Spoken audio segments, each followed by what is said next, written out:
What is up, math class? It's Mr. Ohashi here, and we're on day 25 of your online video lessons. Now, today, we're going to be working with the Pythagorean Theorem again in problem situations, but everything's going to be in 3 dimensions, so it's going to be a little bit trickier. So really pay attention to what's going on. Really look for those right triangles, because that's the hardest part. All right, I've got a little demonstration to show you to help you visualize all this stuff. And then we're going to take notes, so have your notes ready.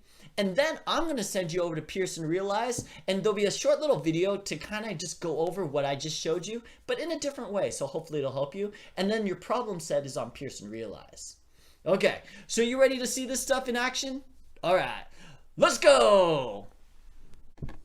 Okay, so what I have right here is a rectangular prism.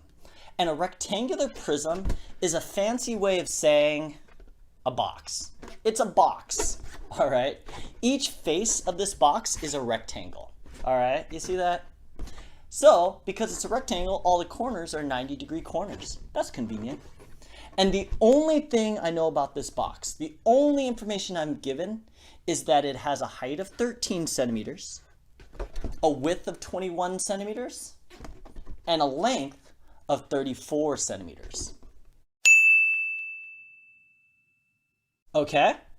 Now, if you look really carefully inside the box, do you see a stick in there? There's a stick in there. Now, this stick is the longest possible stick that can fit inside this box. All right? It's so long that it doesn't fit along the length of the box or along the width or along the height. It's actually sitting diagonally inside the box. All right, do you see how the stick starts in the front bottom corner and then it moves diagonally to the back top corner? All right. Now, it turns out I can figure out the length of the stick without even opening the box. Here's how. See how the stick is diagonal inside the box right now? You could think of that stick as the hypotenuse of a right triangle. Do you see it? Do you see the right triangle that it could be? Here, let me help you. So maybe this will make it a little bit easier now. So I kind of colored in a piece of cardboard there for the right triangle. And the stick is still in there, but the stick is the hypotenuse of that right triangle. And if you look really carefully, the leg of the right triangle is really the height of the box. And the other leg of the right triangle is actually this diagonal length at the bottom of the box. So if I could find the length of those two legs, I could do the Pythagorean theorem to find the hypotenuse, which is the stick. All right? Well, turns out I know this height of the box right here. I know that. That's 13 centimeters. What I don't know, though, is this diagonal length. But couldn't I figure that out? Because if you look at the bottom, this is actually a right triangle in and itself. So if I need to know this diagonal length, I can do the Pythagorean theorem on this triangle first. 21 squared plus 34 squared equals c squared.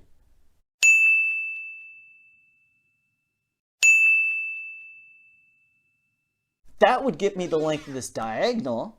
Once I know that, I can use it on the triangle on the inside to find the hypotenuse of that triangle on the inside, which is the stick. So we're going to do the Pythagorean theorem twice to figure out the length of that stick. All right? It's going to be hard to visualize the triangle, and that's what's going to be the hard part of today's assignment. So why don't you guys pull out your notes, and we're going to do an example specifically like this with some real numbers. All right, we are in our notes, and on the bottom of page 3 where it says 3 dimensions. So example 1 says, Alex has an aquarium with a rectangular base that has a height of 66 inches, a length of 10 inches, and a width of 14.5 inches. What's the longest piece of wood that Alex can buy to fit in his tank?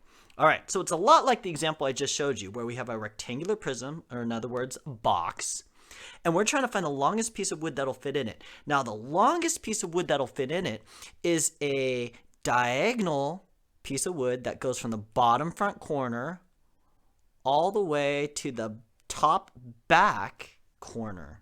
All right, so notice it doesn't go along the length of the height or the length of the box. It has to go diagonally from the front to the back. All right, now in order to find that length, we're gonna have to do the Pythagorean theorem twice, and here's why. This stick we're trying to find, like I was just showing you in the demonstration, is the hypotenuse to a right triangle, and that right triangle is this triangle right here. Do y'all see that right triangle right there? And this right triangle has a leg of 66, another leg down here, and the hypotenuse is the length of the piece of wood that we don't know. All right. Now, usually in the Pythagorean theorem, we know two sides and we can figure out the third. This time we only know one. So we can't use the Pythagorean theorem on it yet. We need to know one more side. And that one more side is going to come from this side. We're going to figure out that side because if you look very closely, there is another right triangle on the bottom. See this right triangle here? That's a little right angle right there. That triangle looks like this. One leg is 10, the other leg is 14.5, and that diagonal right there, that's the hypotenuse of the little right triangle on the bottom. And that length we need to know because that's the other side of the green triangle that we're trying to find. So we need to start by solving this Pythagorean theorem problem, and then we can use that answer on this Pythagorean theorem problem. Like I said before, we're going to do the Pythagorean theorem twice. So let's go. A squared plus b squared equals c squared. 14.5 squared plus 10 squared equals c squared. Now, 14.5 squared is 210.25. 10 squared is 100 equals c squared.